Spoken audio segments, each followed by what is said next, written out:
ମୁଁ ଆଉ ଏକ ଭିଡ଼ିଓରେ ଆପଣମାନଙ୍କୁ ସ୍ୱାଗତ ଜଣାଉଅଛି। ତ ପିଲାମାନେ ସମସ୍ତଙ୍କୁ ମୋର ଶୁଭ ସନ୍ଧ୍ୟା। ତ ମୁଁ ଆଶା କରିବି ଆପଣମାନେ ସମସ୍ତେ ଭଲରେ ଥିବେ ଆଉ ଆପଣଙ୍କର ପାଠ ପଢ଼ାପଢ଼ି ବହୁତ ଭଲ ଭାବରେ କରୁଥିବେ।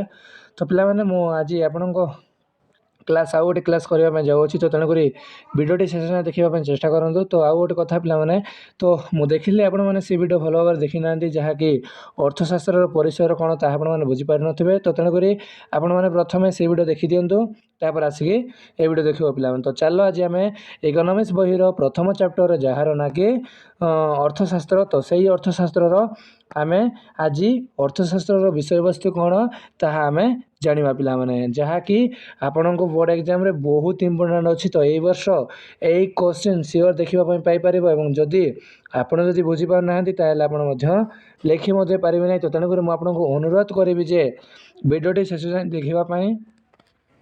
ତ ଚାଲ ଆମେ ଜାଣିବା ପିଲାମାନେ। ତ ଦେଖନ୍ତୁ, ଅର୍ଥଶାସ୍ତ୍ରର ପରିସର ପିଲାମାନେ, ଅର୍ଥଶାସ୍ତ୍ରର ବିଷୟବସ୍ତୁ।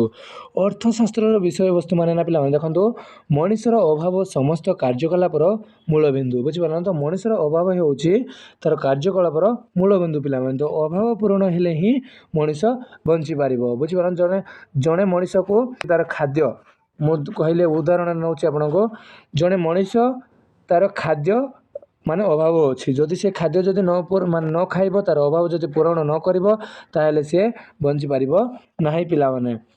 ତ ସେଥିପାଇଁ ଅସୀମ ଅଭାବ ଗୁଡ଼ିକ ମଧ୍ୟରୁ ଆମକୁ ଜରୁରୀ ଓ ଗୁରୁତ୍ୱପୂର୍ଣ୍ଣ ଅଭାବ ଗୁଡ଼ିକ ବାଛିବାକୁ ପଡ଼ିବ। ଦେଖନ୍ତୁ ପିଲାମାନେ, ଯେମିତିକି ମୁଁ ଆପଣଙ୍କୁ ଏବେ କହିଲି ସାର୍ଟ ପ୍ୟାଣ୍ଟ, ତ ସାର୍ଟ ପ୍ୟାଣ୍ଟ ନଥିଲେ ଆମେ ଆରାମସେ ବଞ୍ଚିଯିବା, ଆଉ ଯଦି ଖାଦ୍ୟ ନଥିବ ତାହେଲେ ଆମେ ବଞ୍ଚିପାରିବାନି ପିଲାମାନେ। ତ ସେଥିମଧ୍ୟରୁ ଆମେ ଅନେକ ଗୁଡ଼ିଏ ଅତ୍ୟାବଶ୍ୟକ ଦ୍ରବ୍ୟ ଅଛି, ଆଉ ମାନେ ଏମିତି ବିଳାସପୂର୍ଣ୍ଣ ଦ୍ରବ୍ୟ ଅଛି, ତାପରେ ଆରାମଦାୟକ ଦ୍ରବ୍ୟ ଅଛି। ତ ତେଣୁକରି ଆମକୁ ସବୁ ଅଭାବ ଗୁଡ଼ିକୁ ନିଜକୁ ବାଛିବା ପାଇଁ ପଡ଼ିବ ପିଲାମାନେ। ଯଦି ମଣିଷର ଅଭାବ ନଥାନ୍ତା ତାହେଲେ ତେବେ ସିଏ କାର୍ଯ୍ୟ କରି କିଛି ଉତ୍ପାଦନ କରିବାର ଆବଶ୍ୟକତା ପଡ଼ନ୍ତା ନାହିଁ। ମାନେ ତା'ର ଯଦି ଅଭାବ ଯଦି କିଛି ନଥାନ୍ତା ତାହେଲେ ତାକୁ ଆଉ କିଛି କାମ କରିବା ପାଇଁ ପଡ଼ିନଥାନ୍ତା ପିଲାମାନେ। ବୁଝିପାରିଲ ନା? ତ ଚାଲ ଭଲ ଭାବରେ ଆମେ ଟିକେ ବୁଝିନେବା ପିଲାମାନେ। ତ ଦେଖନ୍ତୁ, ଅତଏବ ଅଭାବ ହିଁ ଉଦ୍ୟମକୁ ଜନ୍ମ ଦେଇଥାଏ ପିଲାମାନେ। ତ ଉଦ୍ୟମ ଦ୍ୱାରା ମଣିଷ ତା'ର ଅଭାବକୁ ପୂରଣ କରିଥାଏ। ଆମେ ଜାଣିଲେ ଯେ ଆମ ଉଦ୍ୟମରୁ ହିଁ ଜନ୍ମ ହେଉଅଛି ଏଇ ଅଭାବ ପିଲାମାନେ, କାରଣ ଆମ ମଣିଷ ଯେବେଠୁ ଜନ୍ମ ନେଇଅଛି ତ ସେଇ ଦିନଠାରୁ ହିଁ ଅଭାବର ଜନ୍ମ ମଧ୍ୟ ହୋଇଅଛି ପିଲାମାନେ। ତ ଉଦ୍ୟମ ଦ୍ୱାରା ହିଁ ମଣିଷ ତା'ର ଅଭାବକୁ ପୂରଣ କରିଥାଏ ଏବଂ ମଣିଷ ତା'ର ମନ, ତା'ର ଚିନ୍ତା, ତା'ର କାର୍ଯ୍ୟରୁ ହିଁ ତା'ର ଅଭାବକୁ ପୂରଣ କରିଥାଏ ପିଲାମାନେ। ତ ତେଣୁ ଅଭାବ, ଉଦ୍ୟମ, ଅଭାବର ସନ୍ତୋଷ ବିଧାନ ହିଁ ଅର୍ଥଶାସ୍ତ୍ରର ବିଷୟବସ୍ତୁ। ତ ଏହି କରିବାର ପ୍ରକ୍ରିୟାକୁ ବା ଅଧ୍ୟୟନକୁ ଅର୍ଥଶାସ୍ତ୍ରର ବିଷୟବସ୍ତୁ ବୋଲି କହିବା ପିଲାମାନେ। କେଉଁଟାକୁ? ଯଦି ଆମେ ଆମ ଜୀବନରେ ଅଭାବ ଚାଲୁଥିବ ଆସୁଥିବ, ସେମିତି କରୁଥିବ ପିଲାମାନେ, ଯେମିତିକି ଆମର ଏଇ ଉଦ୍ୟମ ଆମର ଦ୍ୱାରା ହିଁ ମାନେ ଅଭାବର ଜନ୍ମ ହେଉଅଛି, ତ ଆମ ଦ୍ୱାରା ହିଁ ତା'ର ପୂରଣ ହେଉଅଛି ପିଲାମାନେ। ତ ସେଇ ପ୍ରକ୍ରିୟାକୁ ଆମେ ଅଭାବର ବିଷୟବସ୍ତୁ ବା ଅର୍ଥଶାସ୍ତ୍ରର ବିଷୟବସ୍ତୁ ବୋଲି କହିପାରିବା ପିଲାମାନେ। ବୁଝିପାରିଲ ନା?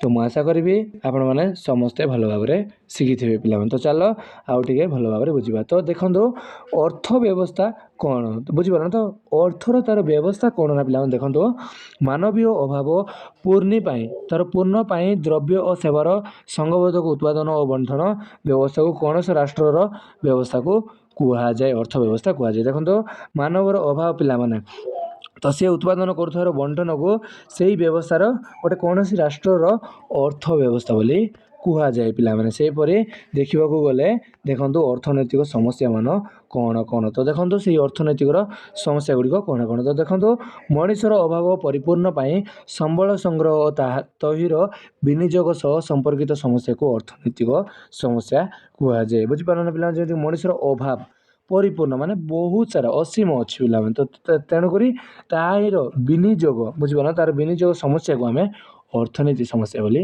କହିଥାଉ ପିଲାମାନେ। ତ ଏହି ସମସ୍ୟାକୁ ସବୁ ଦୁଇଟି କାରଣରୁ ହୋଇଥାଏ, ଗୋଟେ ହେଲା ଅସୀମ ଅଭାବ, ଆଉ ଗୋଟେ ହେଲା ଅସୀମ ସମ୍ବଳ ପିଲାମାନେ। ତ ଆମେ ନେକ୍ସଟ ଭିଡ଼ିଓରେ ତାହାର କ୍ଲାସ୍ ଜାଣିବା ପାଇଁ ଯିବା ପିଲାମାନେ, ଯେମିତିକି ଅର୍ଥ ବ୍ୟବସ୍ଥାର କୈନ୍ଦ୍ରିକ ସମସ୍ୟା ବୋଲି ଆମେ ନେକ୍ସଟ ଭିଡ଼ିଓରେ ଜାଣିବା ପିଲାମାନେ। ତ ଆଜି ପାଇଁ ଏତିକି। ତ ନେକ୍ସଟ ଭିଡ଼ିଓ ପାଇଁ ଆମ ଚ୍ୟାନେଲକୁ ସବସ୍କ୍ରାଇବ୍ କରି ରଖିଥାଉ। ତ ତେଣୁକରି ଆଜିର ଭିଡ଼ିଓ କେମିତି ଲାଗିଲା ତ ମୋତେ କମେଣ୍ଟ ସେକ୍ସନରେ କୁହନ୍ତୁ। କିଭଳି ଆମର ପାଠପଢ଼ା ଶୈଳୀ ହେଉଛି ତ ମୋତେ ତାହା ମଧ୍ୟ କୁହନ୍ତୁ। ଆପଣ ଯଦି କେଉଁ ଜାଗାରେ ଯଦି କେଉଁ ପଏଣ୍ଟ ଯଦି ନ ବୁଝିପାରିବେ ତାହେଲେ ମୋତେ ଡାଇରେକ୍ଟ ହ୍ୱାଟ୍ସଆପ୍ କରି କୁହନ୍ତୁ ପିଲାମାନେ ଯେ ସାର୍ ମୁଁ ଏଇ ଜାଗା ଟିକେ ବୁଝି ନପାରିଲି ବୋଲି। ତ ରହିଲି, ଜୟ ଜଗନ୍ନାଥ ପିଲାମାନେ। ଭିଡ଼ିଓ ଦେଖୁଥିବାରୁ ବହୁତ ବହୁତ ଧନ୍ୟବାଦ ପିଲାମାନେ। ତ ଆମେ ଆଉ ଗୋଟେ ଭିଡ଼ିଓରେ ନେକ୍ସଟରେ ଦେଖା ପିଲାମାନେ।